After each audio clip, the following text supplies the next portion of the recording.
So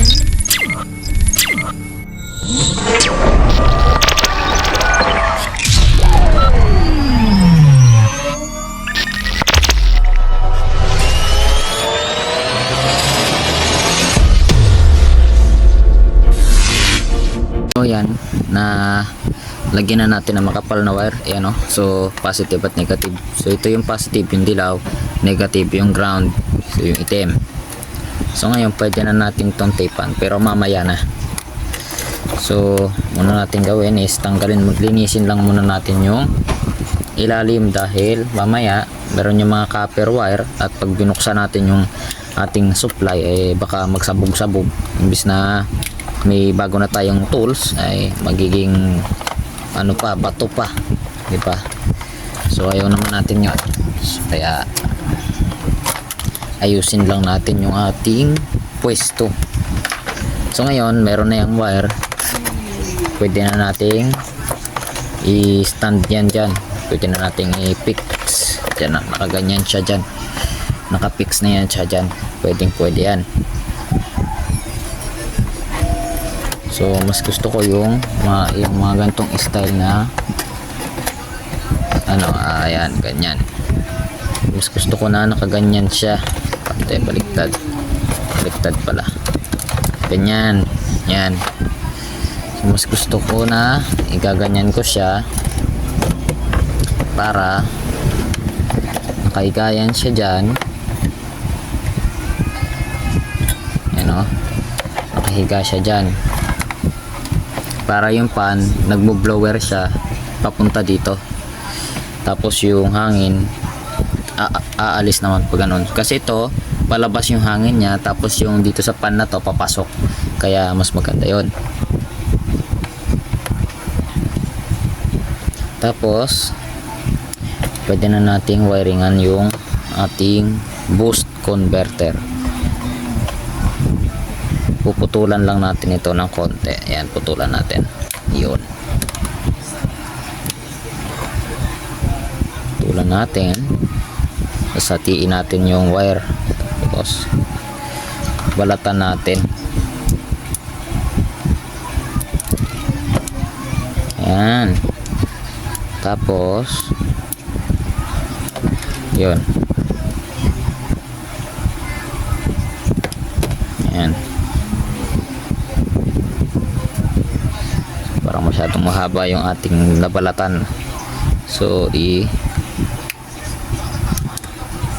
putulin lang natin. Yan, masyado kasing mahaba. Yan, lalo na ito. Yan.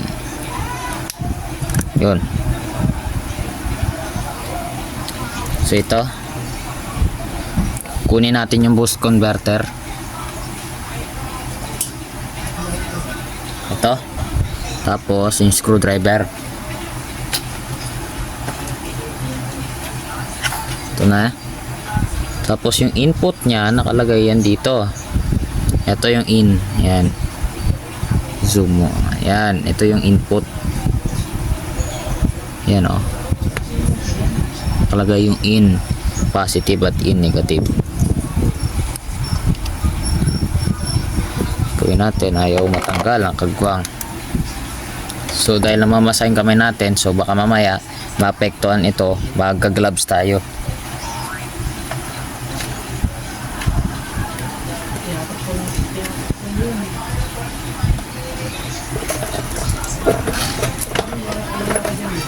So kuha na lang tayo nito. So ito naman ay kasyang-kasya dito, yan o. Unscrew niya yan. Yan o, na-unscrew niya. So pwedeng yan. So luluwagan lang natin yung dalawang tornilyo. Yan, so napakahigpit naman ito. Yan. Tapos pwede na nating isuksok yung mga wire. Ito, yan, dapat positive sa positive at negative sa negative. Kapag kamali tayo, yung mga ganito, pumuputok to minsan lang naman, hindi naman laging naputok to pag mga ganito nababaliktad, dahil itong mga boost converter na ito meron tong protection. mga short circuit protection at reverse polarity, pero yung iba wala. Yan, pero ito sa tingin ko meron ito eh.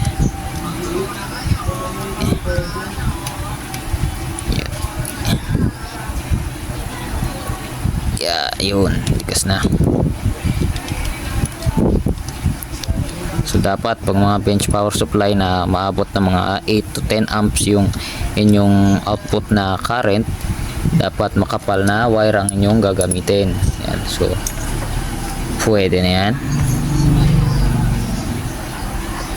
Yan o, hindi na natatanggal. Ito naman, dito tayo. I-unscrew natin yan. Tumabingi yung ano natin, oh. So tignan muna natin, testing natin kung gagana siya. Testing natin kung mayroong magkakaroon siya ng output pag isinaksak natin. Ito yung ating tester natin kung yung kanyang output ba na ating isinet ay tugma doon sa magiging output nito. Yan, pwede na natin itong isaksak. Yan, saksak lang natin sa test valve lang muna.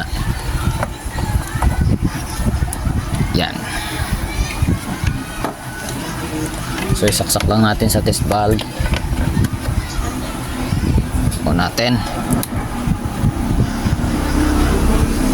Yun, so dapat may output yan.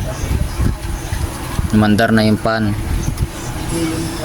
So ito, ayan, 25.24. Ayan, iingatan na natin. Ayan o, 25.24. Ibig sabihin tama yung ating na reading. Ibig sabihin okay yung ating boost converter. So gumagana siya. Ngayon, so ang ano rin pala natin, isasama natin dito yung tawag dito, isasama natin dito yung 12 volt na ano natin, yung sa supply natin doon sa voltmeter. So puputol tayo ng isa dito, so pwede naman yun. So putulin natin yung isang wire para makapag-output tayo doon. Yun, putulin natin to. Yan, so nakapuputol tayo. So kunin lang natin yung wire ito. Ayan o, ito. Tapos yung dilaw na ito. So ito yan, dalawa na yan. So yan ang mag-i-input supply doon sa ating voltmeter dahil ito ay 12 volt lang.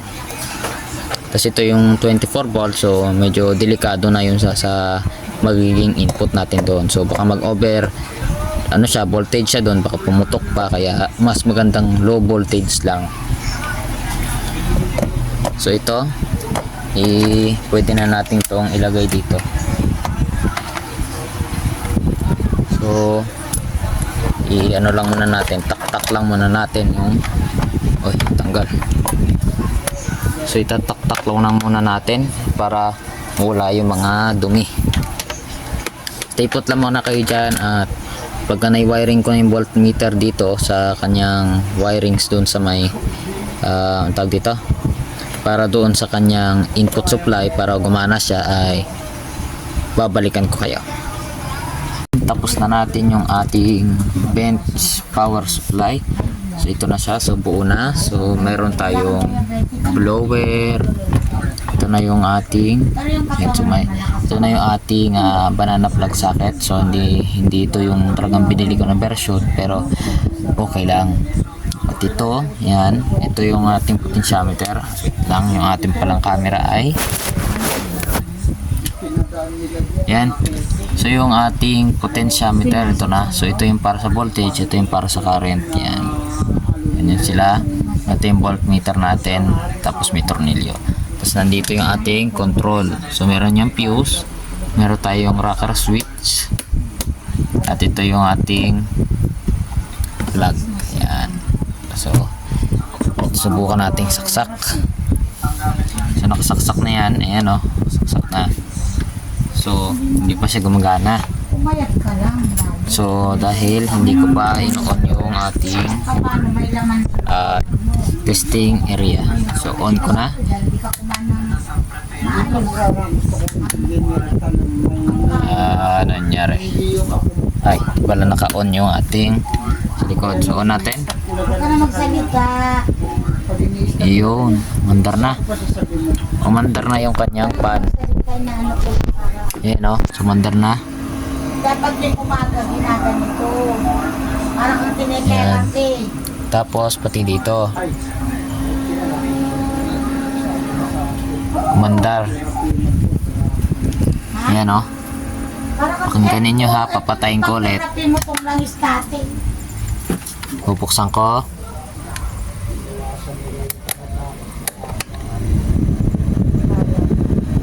Pag-therapy mo langis. So, okay naman siya. Tapos, na variable. Makalakad ka na. Ayan o. Oo. Vitamin. Ayan. So, ang ating maximum ay 24.3. So, okay na okay yan. Hindi ko pa Tapos, papainom kung vitamin ito sa yung current. So, wala namang pagbabago dyan. So, okay lang. So, kulang pa ito ng label. Lalagyan ko pa ito ng aking logo. Lalagyan ko pa ito ng mga wiring diagram. Tapos yung mga pangalan dito, voltage, voltmeter. Yan, yung mga output. So, kulang pa nga ito. Wala pa tong fuse dito sa mismong output. Hindi ko pa nilagay. Pero yan. So, subukan nating i-testing sa ibang mga load. Yan, subukan nating testing ng load. So, kukuha tayo ng mga DC-DC motor. Ito. Kuha tayo ng DC motor. Kuha din tayo ng yung ating yung ating banana plug sakit ay yung banana plug probes. Ito. Bale, ito siya. Saksakan natin. Negative sa negative, positive sa positive. Yan. So, kunin ka natin. Tingnan natin. 24 volt tayo. So, ito na 35 volt ang maximum. So, pwede yan. Connect natin. Ayun.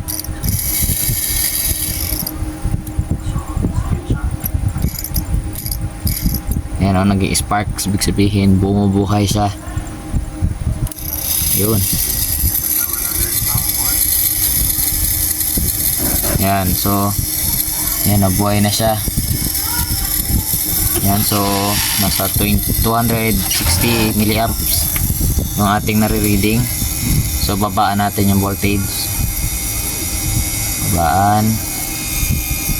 Yan, so nasa 22. So bumabagsak din yung ating ko. Sakit yan. Yung ating voltage. Yan.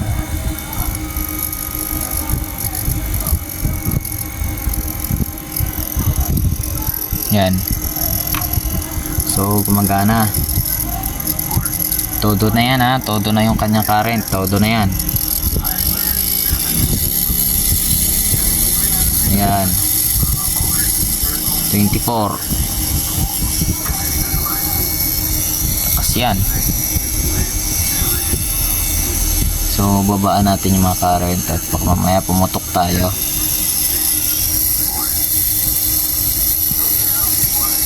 Yan o. So, okay. So, babaan natin. Yan o. Nag-ano.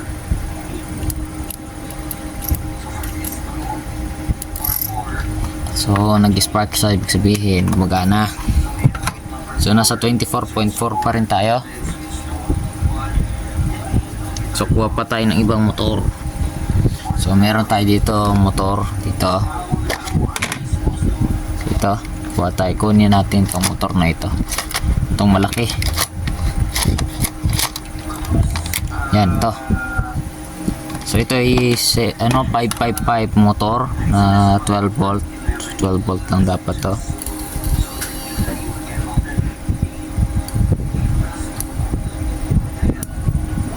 Yan, ayaw niya gumana. So babaan natin yung voltahe dahil mas spark. masira siya. Ayan. Yan, so ikot na. Yan o, so pinakamahina yung ating current, buwabagsak siya dun sa mismong ratings lang ng ating motor. Yan. Para pagtasan natin. Ayan o. 14.7 300 milliamps ang kanyang dinadraw. So yan o. So gumagana. Babaan natin. Yan.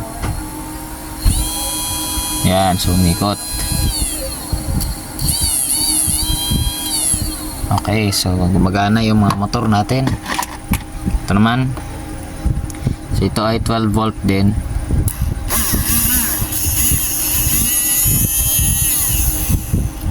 So connect natin. Yan. Sumikot. Baan natin.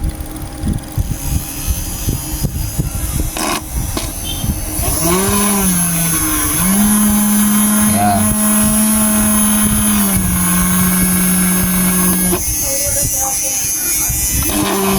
Yan o, so umiikot siya. Ito yung galing ko sa mini drill ko doon. So kaya niya. So ngayon i-maximum natin. I-try natin sa drill. So palala, huwag nyo itong gagayahin dahil delikado. Baka mamaya masira yung ating drill. So yan, dahil positive at negative lang ito, kukunin natin yan ng positive at negative. Positive, negative. So isiset na natin to sa 21 volt. 21.4. Ito yan. Okay. Connect natin. Tapos taasan natin yung current.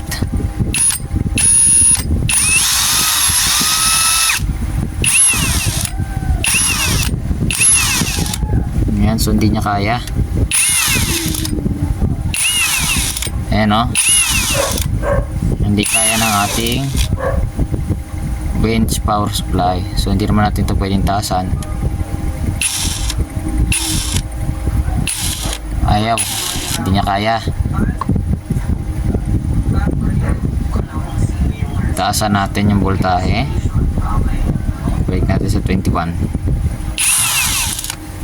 Kanina kaya niya. Ayan o. So nasa 1.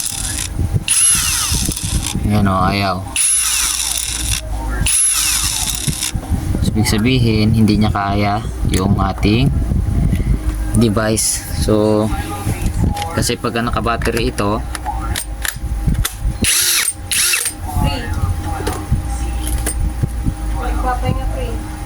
so gumagana yung drill. Kaya ganon. So, ito wala pa namang umiinit. Yan, wala pa namang umiinit sa drill, sa ano natin. Dahil may cooling tayo. Subukan naman natin siya sa LED. Subukan natin LED. Itong green. So syempre bababaan lang natin. Pinakamababa. So ito kunin natin. So connect natin to. Okay. Na natin. Yan. So wala, ayaw.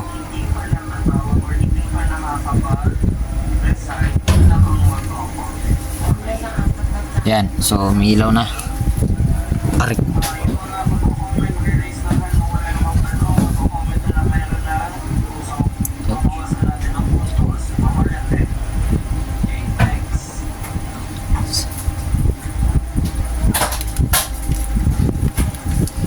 Tusok tayo ng wire. So yan 1.2, ayaw niya umilaw, pero pagtasan natin yan, umilaw na. 2.3, malakas na yung ilaw niya. Tasan pa natin ng konting-konti lang. So yung maximum nito is 3 volt lang. Yan. umilaw na. So pagbabaan to, so pinakamababa to yung kanyang current, pinakamababa. So 3, so wala siyang current. So okay ito. So yun lang, maraming salamat sa panonood at sana naintindihan ninyo ang ating paggawa ng ating bench power supply. So para sa mga mas maganda pang detalye kung paano gumawa nito, nasa description box po yung link ni Pinoy Electrician sa paggawa ng bench power supply na kagaya nito. So take note lang, pag 12 volt ang inyong input supply at wala nang mas tataas doon, pwede kayong gumamit ng boost converter na 400 watts. Tapos yung back converter na ating ginamit kanina dito sa ating bench power supply ay 300 watts yun. So bali mga 8 amps lang siya, yun lang yung kaya niya. So yun lang